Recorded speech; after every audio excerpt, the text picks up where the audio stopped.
जय गुरुदेव, जय जय गुरुदेव, जय जय गुरुदेव, जय जय गुरुदेव। श्रीमद् करुणा सागर महाराज की जय। श्री कैवल धाम की, श्री अविचलदास जी महाराज की जय।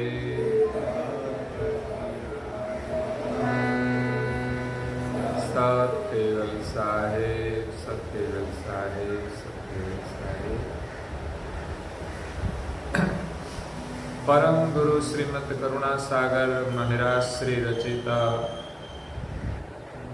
पंचम स्वसम वेद यानी पंचम सूक्ष्म वेद, दिव्य परम गुरु जी का आगमन और कर्ता की गुप्त गति देखावन को स्कंद पहला और चौपाई नंबर है 29। जय मोक्ष गति अगम की, निगम चतुर गति नाय, ते गति मति पति परम से लाए हो मम भवमाय।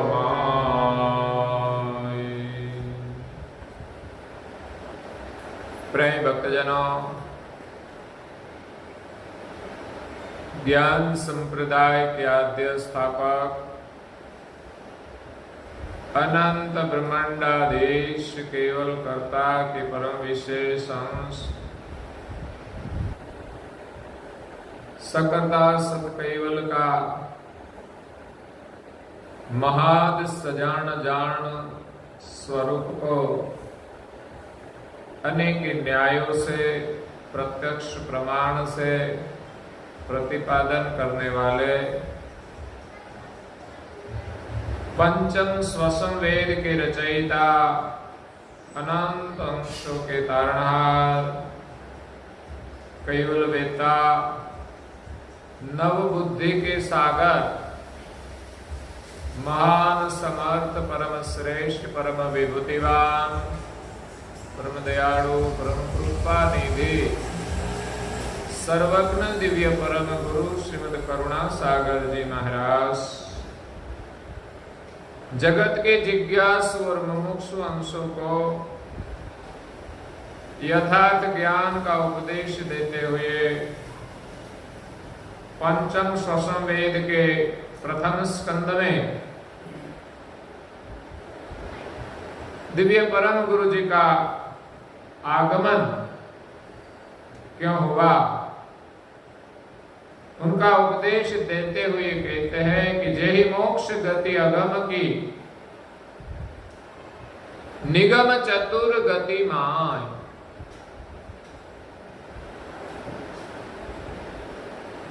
संसार के सभी अंश सर्जनहार को भूल गए और खुद को भी भूल गए। जगत के जीवों को संसार के फंद में फंसे हुए देखकर जगत कर्ता ने जगत के जीवों पर दया करके परम विशेष अंश परम गुरु को इस विश्व में भेजे। जगत के जीव चार वेद के फंद में फंस गए।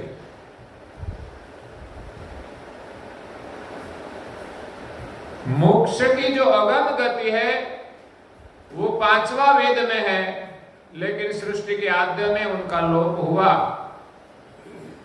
तो मोक्ष की परम गति चार वेद में नहीं है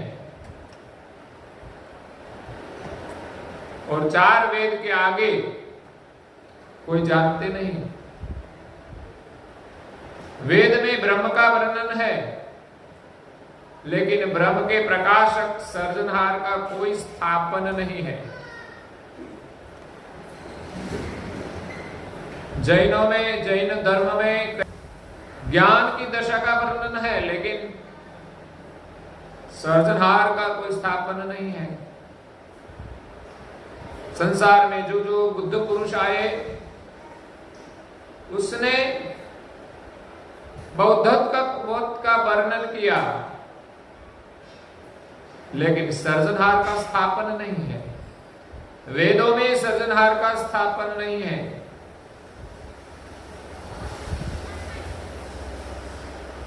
मुस्लिम धर्म में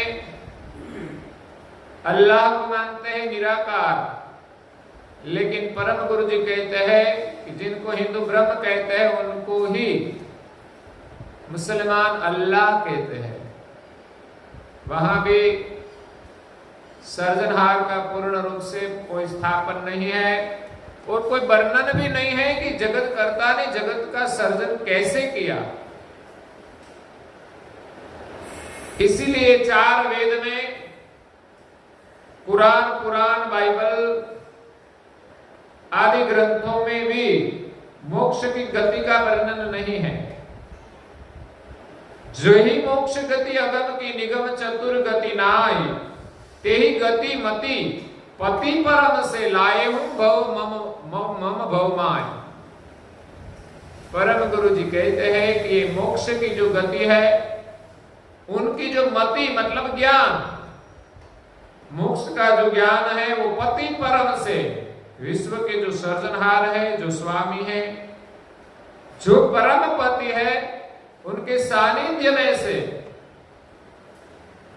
नव बुद्धि का ज्ञान लेकर परम गुरु जी कहते हैं कि मैं इस भव में आया हूं। परम गुरु श्रीमद करुणा सागर जी महाराज नव बुद्धि के सागर है। सर्जनहार ने सृष्टि का सृजन नव बुद्धि से किया है। भिन्न भिन्न बुद्धि से इस सृष्टि का सृजन किया है। तो कहते हैं कि स्थावर जाति की रचना है, वो एक बुद्धि का पसारा है। उनको समझने के लिए यही बुद्धि चाहिए कि जिस प्रकार सर्जनहार ने सृजन किया है। सब लोग जान नहीं सकते कि स्थावर का सर्जन कैसे किया है। जंगम का सर्जन भिन्न है। ब्रह्मांड में जो देवताएं हैं, देवताएं शरीर है, उनका सर्जन भी भिन्न है। वो भी एक गति है, एक बुद्धि है। इस समस्त महिमंड जो ब्रह्मांड है, सुषुमार चक्र के साथ इस संरचना भी एक प्रकार की बुद्धि का सर्जन है। जड़ और चैतन की जो एकता है, वो भी एक प्रकार की बुद्धि का वर्णन है।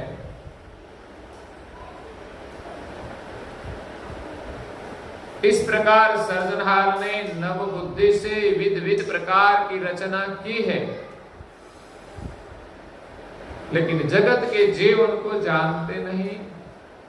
उनका वर्णन परम गुरु श्रीमद करुणा सागर महाराज श्री ने पंचम स्वसंवेद ग्रंथ में किया है। वो ज्ञान और गति को लेकर परम गुरु जी इस विश्व में प्रकट हुए हैं। आगे स्कंद का जो टाइटल था उसमें कहा ना कि दिव्य परम गुरु जी का आगमन क्यों हुआ। तो जो मोक्ष की गति जगत के जीवों भूल गए हैं और 4 वेद के फंद में फंस गए हैं, वो परम गति मति पति परम से लेकर परम गुरु जी कहते हैं कि मैं इस भव में आया हूं। 14 लोक में गए और मृत्यु लोक में, पृथ्वी लोक में 7 द्वीपों में प्रकट होकर इस सर्जनहार का ज्ञान दिया। जो मोक्ष की परम गति है, वो गति का ज्ञान सभी अंशों को प्रदान किया। और आगे कहते हैं, पुनि जग मही हमाय कर निरखो नजर पसार, एक कर्म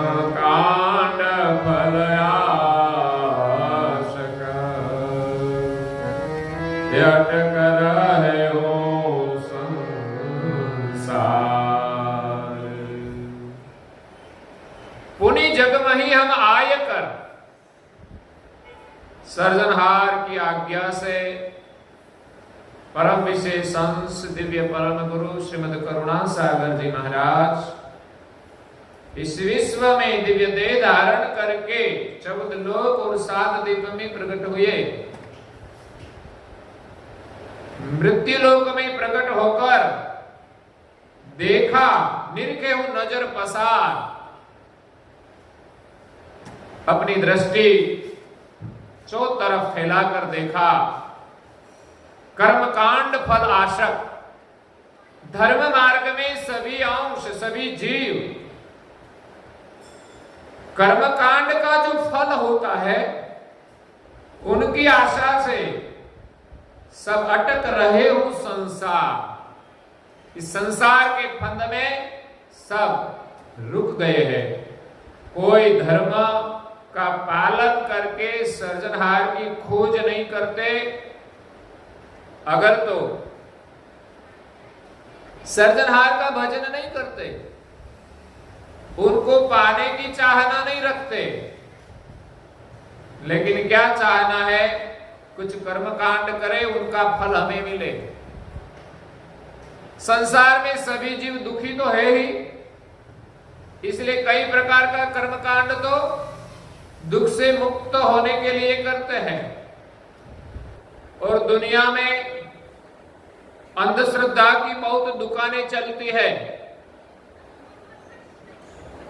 कर्मकांड का वर्णन अथर्ववेद में किया है।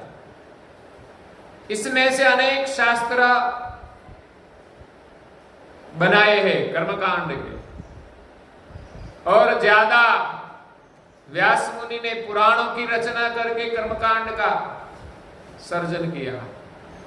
तो सारा संसार ये कर्मकांड करके मोक्ष का संतोष मानते हैं। वास्तव में उनका फल मिलता है कि नहीं, कोई पता नहीं चलता है। दुनिया में लोग ज्यादा अंधश्रद्धा में भटकते हैं। कहते हैं कि एक लड़के को बुखार आया तो अस्पताल नहीं ले गया। कहां ले गया? गांव में रहता था तो बुआ के पास गए। बुआ ने ऐसे वैसे जो दाना होते हैं, बीज होते हैं, ज्वार का हो, वो इधर उधर करते हैं दिखाव के लिए, और कहते हैं उनको तो ऐसी तकलीफ है, इसलिए क्या करना पड़ेगा, तो कि लोहे को जो सली होती है ना, सलिया, उसको गर्म करके उसको लगाना पड़ेगा। अबे इतना छोटा बच्चा कहां सहन करेगा? दाम तो बुआओं को देना चाहिए। एक पहले कहते हैं कि एक 7 मास की बच्ची को डाल दिया, वो सहन कर पाती? वो बेभान हो गई। बेभान हो गई, बाद में अस्पताल ले गए, तब पता चला कि अंधश्रद्धा में लोग क्या क्या करते हैं।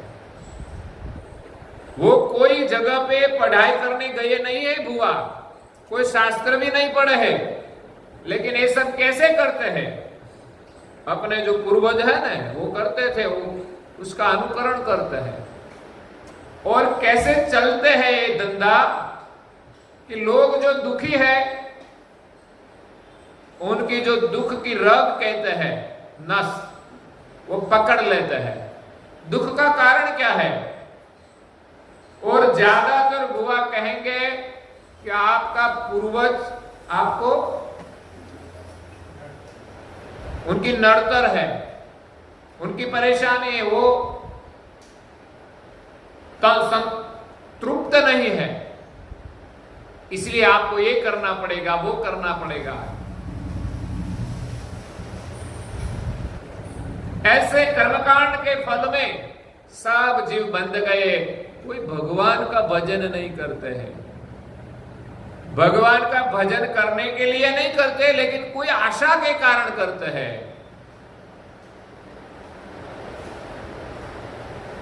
भौतिक सुख के कारण करते हैं,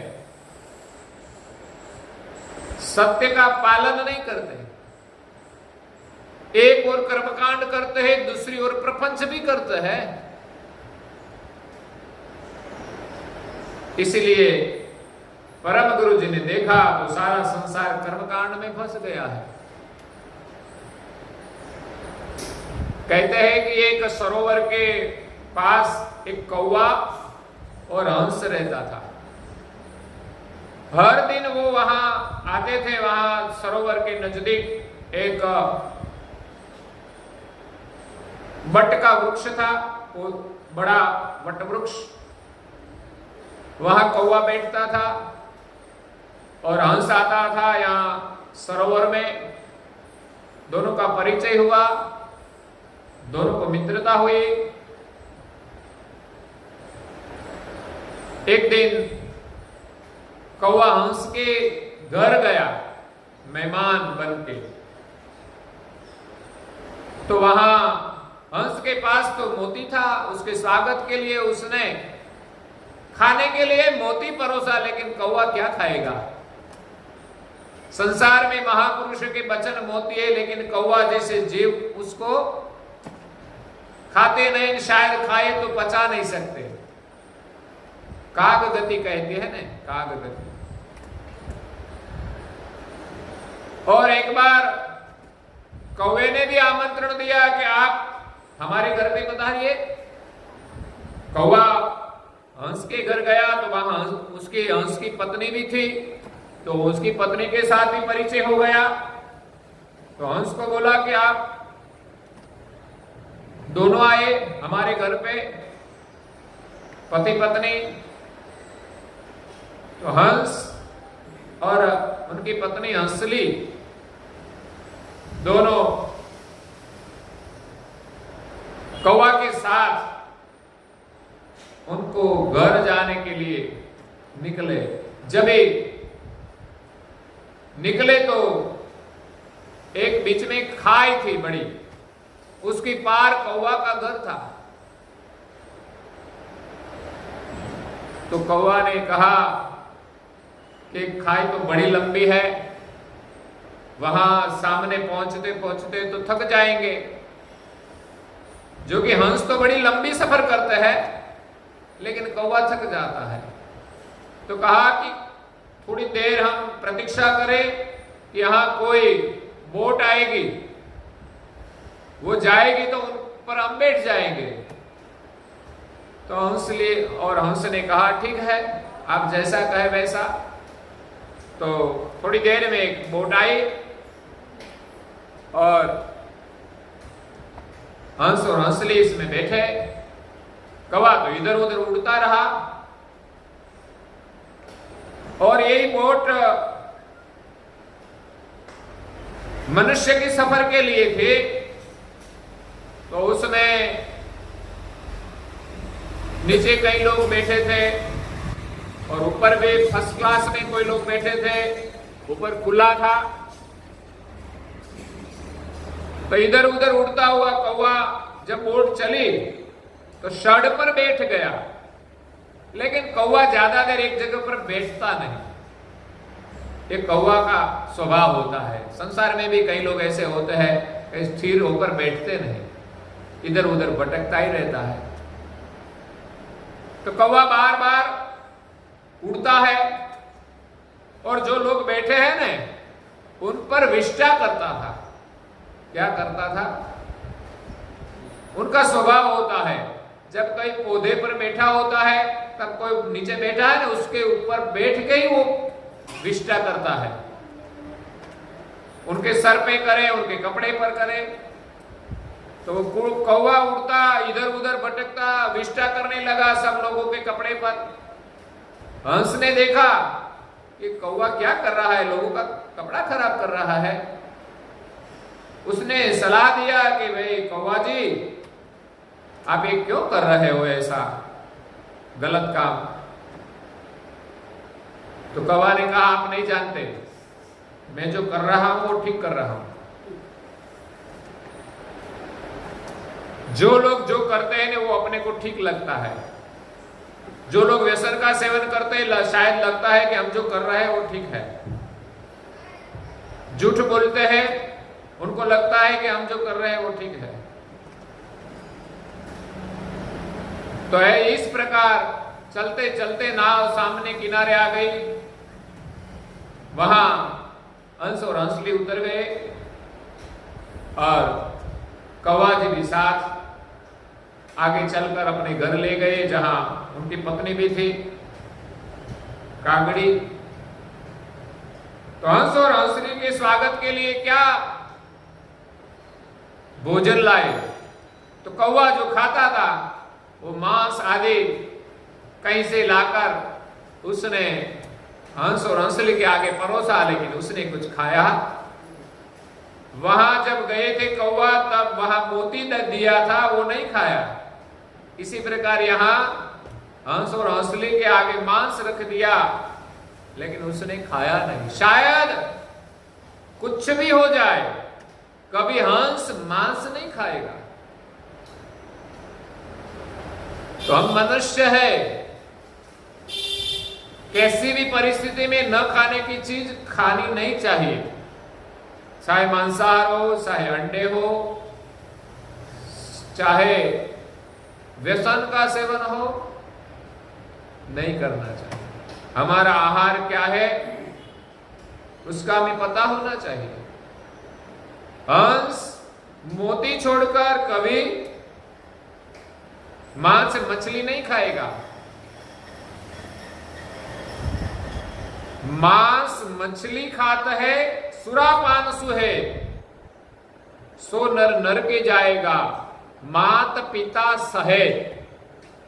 जिनके लड़के ये सब खाते हैं उनके माँ बाप को भी उनकी मुलाकात लेनी पड़ेगी नरक की, क्योंकि उनके संस्कार कैसे हैं कि बच्चे ये सब सेवन करते हैं। इसमें कई प्रकार की भूल माँ बाप की भी होती है। इसलिए हमें कभी भी मांस मछली का सेवन नहीं करना चाहिए, सुरापान का सेवन नहीं करना चाहिए, नहीं तो हमारे लिए नरक का द्वार खुला है। यहां उसने मांस नहीं खाया, उसने कहा चलेगा, कुछ जरूरत नहीं है, हम तो आपके प्रेम के कारण आपके घर आए हैं। और हंस और हंसली जाने लगे। तब कौवा कहता है, हंस हंसली को कहता है चलो अपने घर।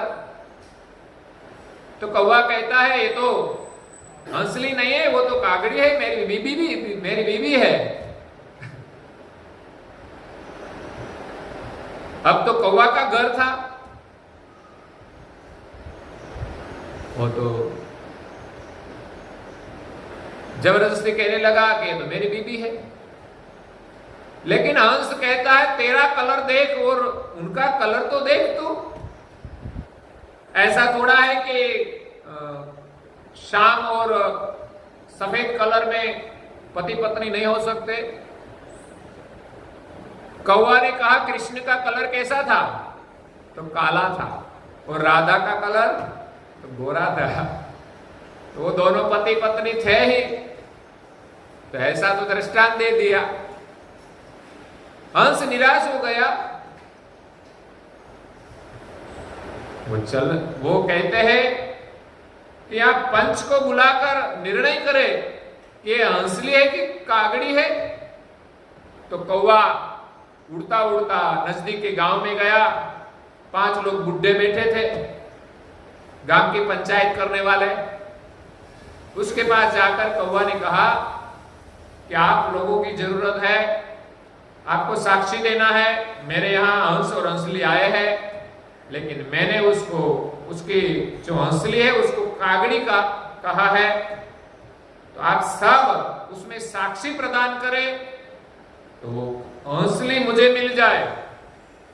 तो 5 बुड्ढे कहते हम ऐसी झूठी साक्षी नहीं करेंगे।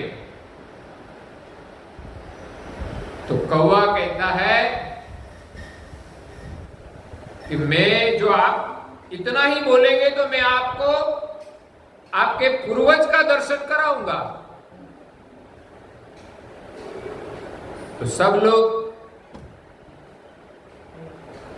सहमत हो गए कि हमारा पूर्वज का दर्शन हमें हो तो अच्छा है। ये तो श्रावण मास चल रहा है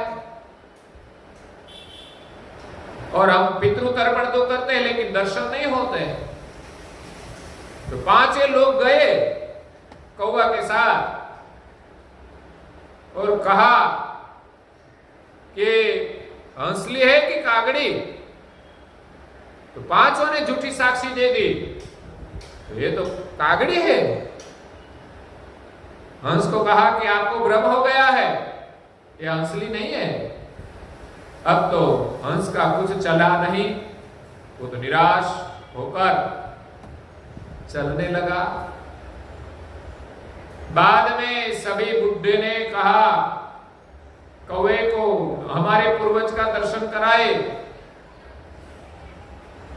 तो वो जब चलने लगे, बीच में गाय भैंस का एक जो कहते हैं उसकी विष्ठा पड़ी थी, 2-3 दिन पहले की। कौवा ने उसको उठाया और उल्टा किया।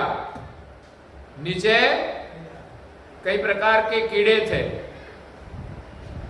और कहने लगे देखो, बुड्ढे को कहने लगे अब देखो आपके पूर्वज जो यहां है।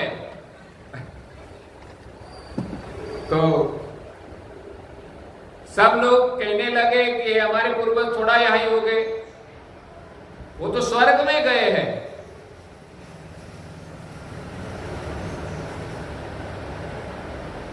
तो कौवे ने कहा कि आपने देखा तो सही कि हंसली को आप कागड़ी कहते हैं, तो उनका पूर्वज स्वर्ग में जाएगा कि यहां नरक में जाएगा।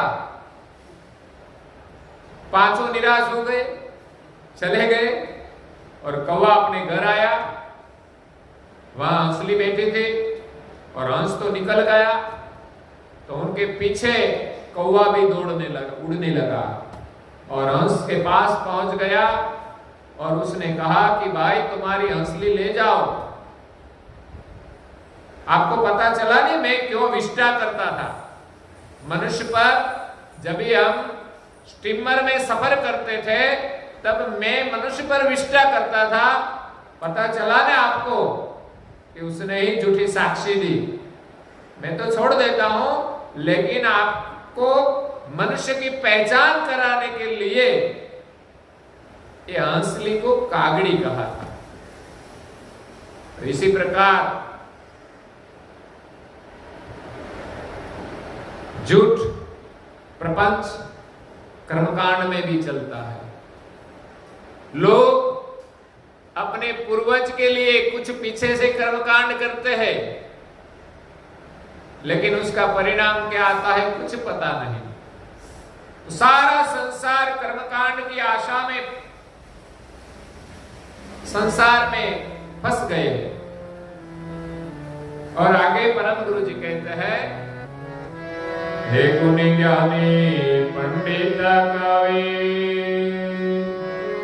भक्त जात और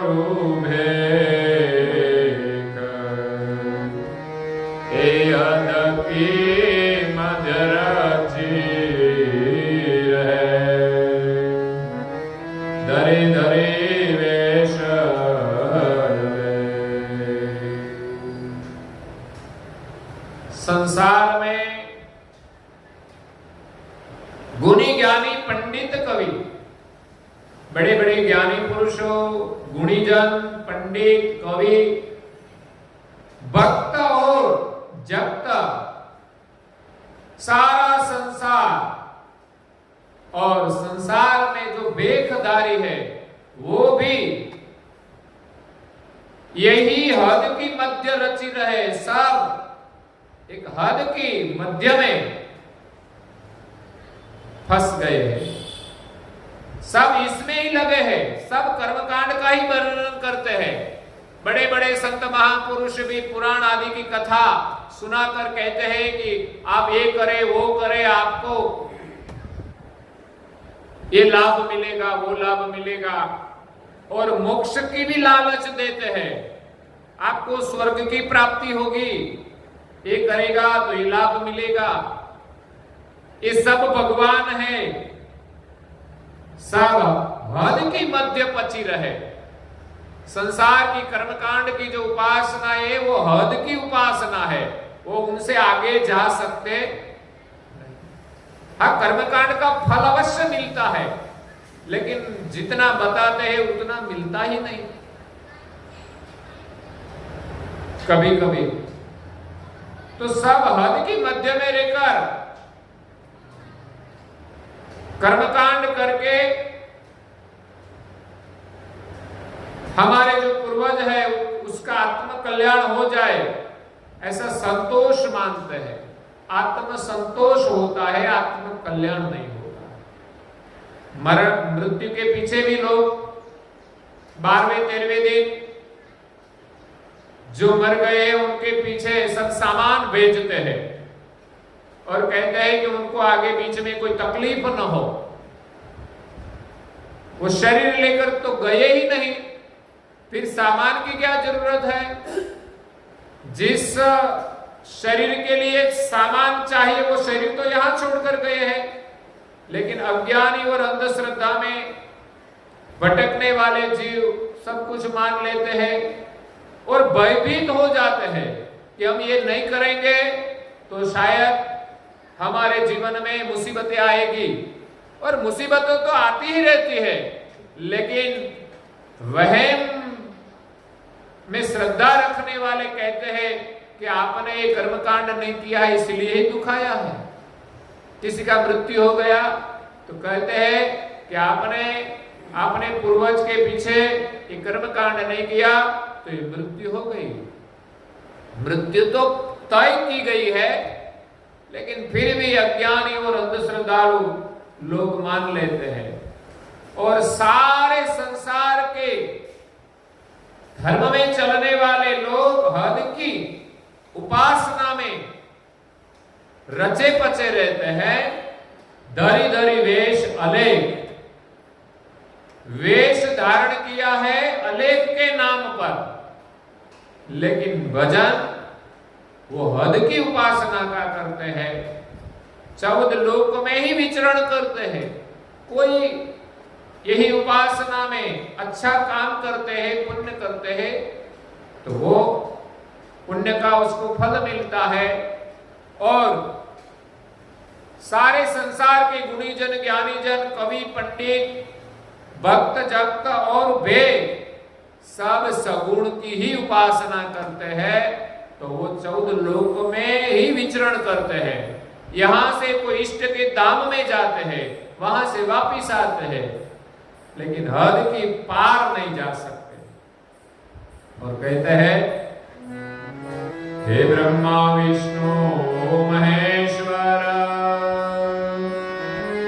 ईश्वराय अंश विशेष शक्ति ज्योत खटपति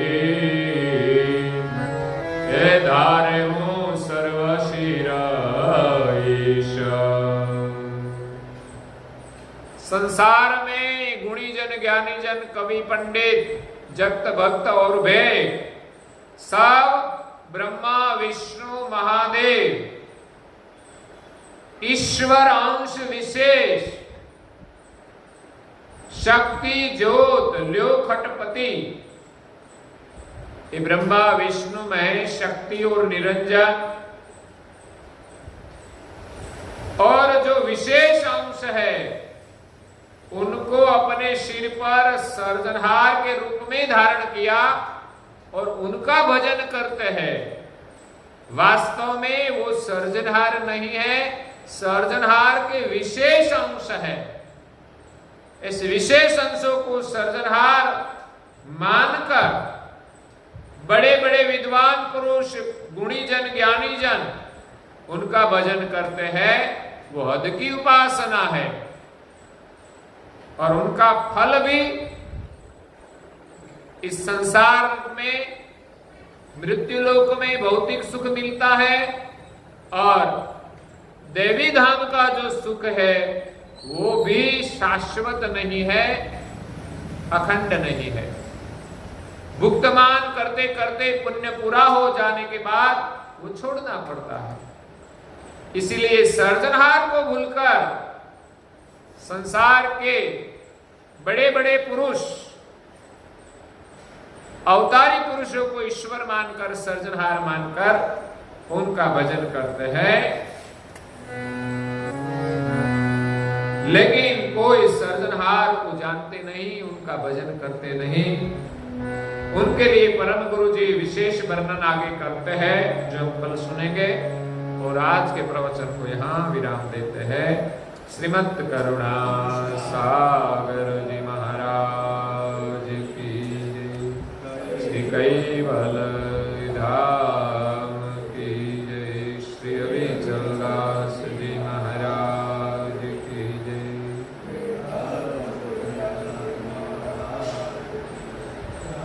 सात केवल साहेब, सत्य साहेब।